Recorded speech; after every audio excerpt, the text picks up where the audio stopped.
Alors, Viktor Frankl, c'est d'abord un psychiatre. C'est une personne qui a étudié et qui a travaillé avec Freud. Et vous savez que Freud a découvert ce qu'on appelle l'inconscient. Il a découvert, ça existait bien avant dans le Talmud. Vous savez que ceux qui étudient savent qu'on parle de l'inconscient depuis des millénaires déjà. Mais Freud a remis ça au jour au niveau de la science. Il a trouvé principalement ce qu'on appelle le ça. Le ça, l'inconscient libidinal, on va dire l'inconscient de la cave, l'inconscient des pulsions.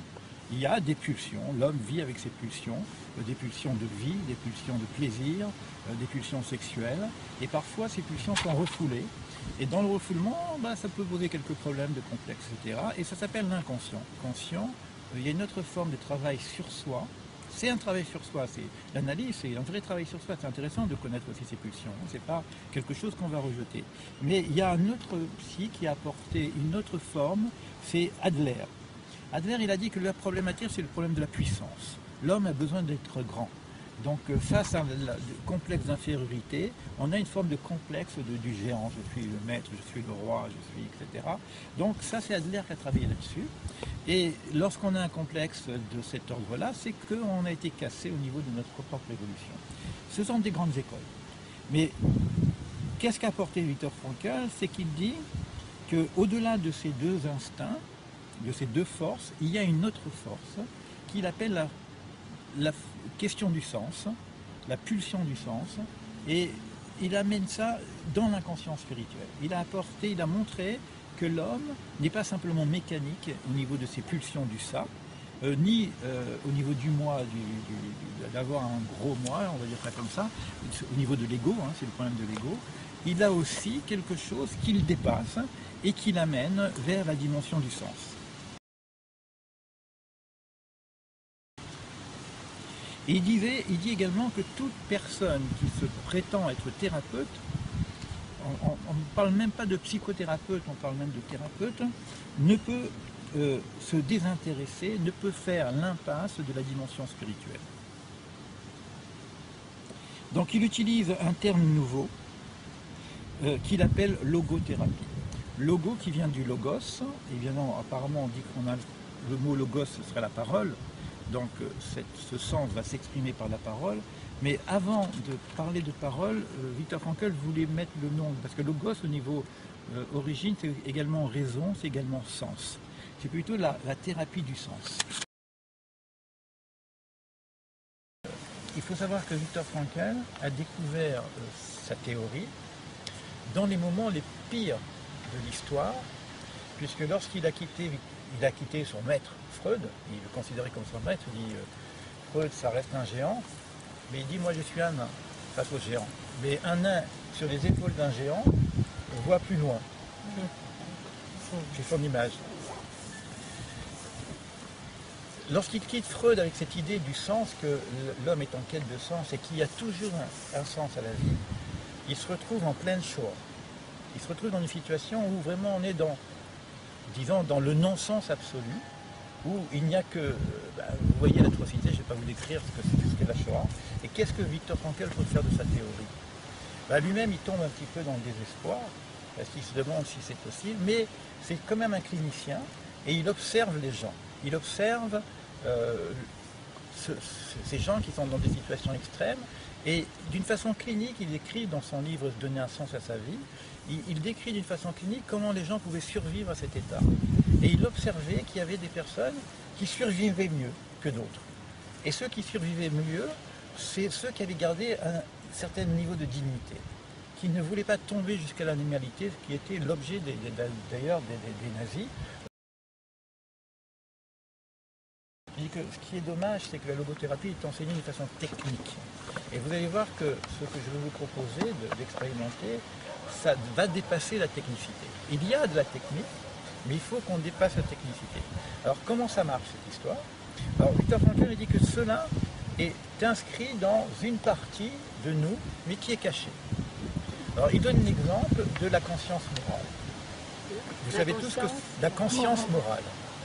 Vous savez tous que naturellement, il y a une conscience, une attitude de bonté naturelle chez l'être humain.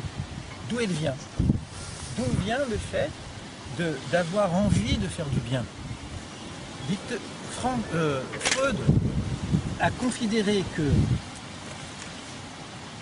cet instinct du bien viendrait du surmoi, c'est-à-dire viendrait de l'éducation et des interdits éducatifs. C'est-à-dire qu'on aurait appris par la police, par les parents, par les professeurs, par l'école, à devenir gentil et moral, ou par la religion.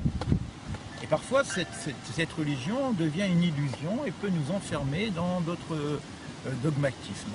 Donc il a un petit peu rejeté cette approche, mais le surmoi existe de façon réelle. Il y a aussi une éducation. Mais il y a quelque chose qui n'est pas de l'ordre de l'éducation. Il y a une forme de nature de l'être humain qui est une nature bonne. Dans la Torah, on parle de Yetzer Tov, Yetzer Ra. C'est-à-dire que l'homme a été créé, on va dire Leva Vecha, sers ton Dieu de tout ton cœur. Dans Leva Vecha, pour les personnes qui sont une religion, le mot lève est écrit avec 2 vaves. Et voici que le bon Dieu il fait des fautes d'orthographe maintenant. Parce que lève, c'est avec un seul vave. Les commentateurs disent pourquoi 2 vaves? Parce qu'on a 2 tendances. On a une tendance qu'on appelle Yetzer Ra, une tendance de l'égocentrisme, une tendance de l'instinct de jouissance, de recevoir, besoin de recevoir pour soi-même, mais il y a aussi une tendance Yetzer Tov, Tov qui veut dire instinct de donner. Donc il dit sers ton Dieu de ces 2 instincts, c'est-à-dire qu'il faut se mettre en service, non pas simplement avec notre instinct du bon, mais il faut savoir canaliser son instinct égocentrique pour l'orienter également vers le service divin. Et ça, on peut en reparler, comment faire pour cet instinct égocentrique soit également un élément du service divin. Parce qu'on ne peut pas vivre sans instinct. L'instinct du rat, l'instinct de recevoir, l'instinct d'être grand, c'est la jalousie, tout ça, ça peut être aussi positif dans un certain domaine. Par exemple, vouloir devenir grand spirituellement, on a l'impression que ça vient de l'instinct du Tov, non, ça vient également de l'instinct du rat, parce que le vouloir grandir, c'est le me-moi. Donc il y a quelque chose qui est au niveau du recevoir. Mais c'est pas négatif, là c'est positif. Donc cet instinct, on va le mettre également dans la direction, c'est ça qu'on appellera l'unité, pour sortir de la dualité bien-mal, pour sortir de la dualité Tov-Ra, puisqu'on est dans l'arbre de la connaissance du Tov et du Ra, il y a une possibilité d'unification de ces 2 forces. Maintenant, l'instinct du bien, le Tov, d'où il vient? Donc il y aurait quelque chose en nous qui serait de l'ordre de la transcendance. Il dit que le noyau qui est cet instinct est de l'ordre de la transcendance. C'est-à-dire que de la même façon que lorsqu'on aime, il n'y a pas d'explication pour expliquer pourquoi j'aime celui-ci ou celui-là. Il y a quelque chose de naturel, peut-être qu'il est singulier cet amour, mais bientôt on aura un amour tellement universel qu'on aimera tout le monde.